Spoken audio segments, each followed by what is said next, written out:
juga dijajah di dalam negara ini. Oleh karena soal Islam, ruang tak boleh buka. Kalau dengan soal Islam, nak bincang dengan orang Kristian tak boleh. Soal Bible tak boleh selesai. Soal Allah tak boleh selesai. Dan ada kekeliruan di antara Islam dengan Melayu. Ada orang yang bawa imej Islam, semangat Islam, tetapi Melayu itu cukup kuat. Saya tak faham. Karena saya ingat lagi ucapan saya tahun 79-80 Presiden Habib, Islam dalam masyarakat majmuk, di mana Islam itu rahmatan lil alamin. Melayu itu kaum. Kita tidak menentang. Saya bicara soal bahasa Melayu. Saya bangga dengan bahasa Melayu. Saya mau martabatkan bahasa Melayu sebagai bahasa resmi. Tetapi dia tidak boleh kita samakan, kerana Islam itu rahmatan lil alamin. Dia menganjurkan muafakat dan kerjasama yang baik berdasarkan keyakinan. Ini kekeliruan ini harus dibetulkan, saudara, supaya tidak ada anak-anak kita tertarik dengan ISIS dan Boko Haram dan Taliban. Anak-anak kita sama dia belajar di sini atau di luar. Ini maknanya pendekatan tentang wacana tentang Islam itu harus dibicarakan. Pagi tadi saya retweet pandangan Abdul Rahman Wahid Gus Dur yang kontroversial. Sebab itu saya tidak kata saya setuju, tapi saya kata harus diwacanakan. Dia kata Islam kultural, kita bawa Islam di Indonesia, bukan Islam yang diarabkan. Kita tidak lebih tinggi dan mulia Islamnya karena kita gunakan ana, bukan saya atau aku. Jadi itu benar juga, kerana kadang-kadang simbol-simbol ini kadang-kadang mengganti essence Islam. Islam itu akidah, keyakinan yang tidak boleh longgar. Islam itu akhlak dan nilai etika. Sebab itu kita boleh cakap ana enta syumul dan dini, lepas itu kita fitnah atau ada hasad. Sebab itu ditekankan yang lebih penting itu ialah essence Islam itu, akidah, akhlak, syakhsiyah, islamiyah, ma'nawiyah. Saya bicara dengan keyakinan. Bulan depan, selain daripada ke Istanbul 1-2 hari, insyaAllah saya ke Antwerp, kerana Dewan Gereja dan Vatikan akan menganjurkan acara tahunan dan saya menjadi pembicara tahunan dalam majlis kerjasama antara agama, terutama di antara Muslim Kristian, juga ada juga wakil Hindu, Buddha dan lain-lain agama di Antwerp. Sekali lagi TV3 akan mengatakan Anwar sudah longgar kerana diterima oleh orang-orang Kristian.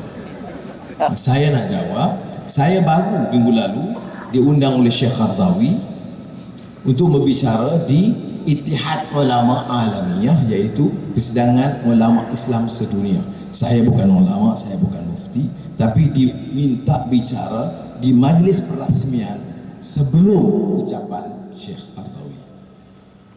Itu iktirafan diberikan walaupun dia tahu sikap kita kerjasama dengan orang Kristian, Hindu dan Buddha. Walaupun dia tahu sikap kita dalam soal Bible atau soal Allah dan sebagainya. Dan dia tahu hubungan kita, bagaimana kita nak menjernihkan hubungan baik kita dengan orang Hindu dan Buddha. Tetapi mereka masih minta saya sampaikan. Saya tak dapat pergi kerana masalah Kongres dan juga Selangor. Dan saya sampaikan ucapan yang dikutip sedikit oleh saudara Syamsul Iskandar sebentar tadi. Maknanya sidang ulama Islam saya diundang hadir, bukan sekadar hadir sebagai peserta, dia ratusan orang hadir sebagai peserta, tapi saya terharu bila ada undangan daripada Qardawi minta berucap di sidang utama perasmian bersama dengan 3-4 orang yang lain.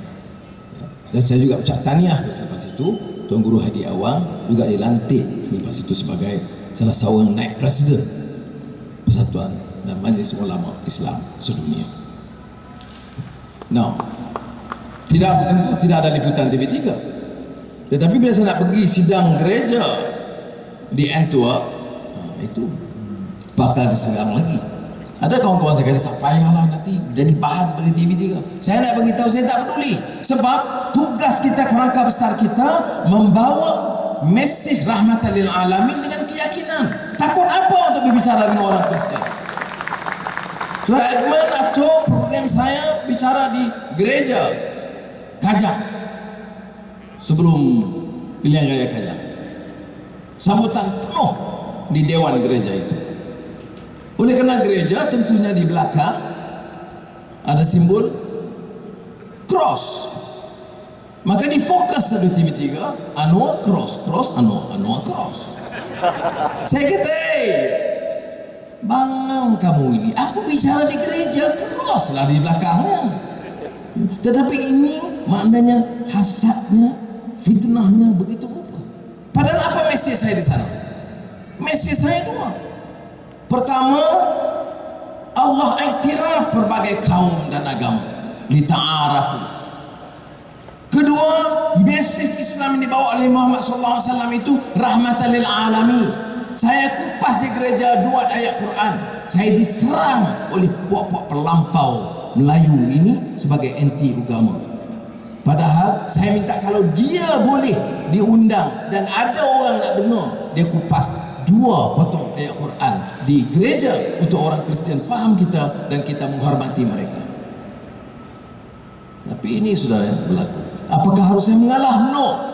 InsyaAllah kalau keadaan mengizinkan, saya akan terus ke Antwerp untuk pertahankan pendirian kita bahawa harus ada semangat baru menerangkan Islam kepada masyarakat bukan Islam yang tidak mewakili kuat lampau. Ini agenda kita peringkat antarabangsa. Selain daripada isu Gaza yang sangat kita kesalkan, malangnya dunia Islam lambat. Saya buat kenyataan, mana dia pemimpin negara Islam? Tinggal hanya Turki, Tayyip Erdogan. Sebab itu dalam ucapan saya di Turki yang saya sampaikan musyawarah Dewan Ulama, pertama saya ucap tahniah kepada Tayyip Erdogan yang dipilih sebagai Presiden Turki yang baru, dan bakal Perdana Menterinya sahabat kita bekas Profesor UIA Ahmad Davutoglu, Perdana Menteri. Dan kedua, saya juga ucap tahniah kepada Syekh Yusuf Qaradawi, kerana ini ulama yang pertahankan bukan sahaja pemerintah, dia pertahankan prinsip keadilan. Ulama yang tidak tolak ansur tentang keadilan dan kebenaran, yang mendukung langkah-langkah. Saya lapor kepada dia, saya kata, Syekh, saya diundang oleh gereja. Dia kata, untuk apa? Untuk bicara soal ini. Dia kata, salah, teruskan. Perlu ada hubungan yang baik di antara kita orang Islam dengan yang bukan Islam, termasuk orang Kristian. Ini pandangan Syekh Qaradawi. Maka dalam para dua, saya hargai sumbangan dia dan ketegasan dia dalam soal Gaza, dalam soal beberapa soal yang menghimpit dan menekan umat Islam seluruh dunia. So saudara, ini dia keadilan.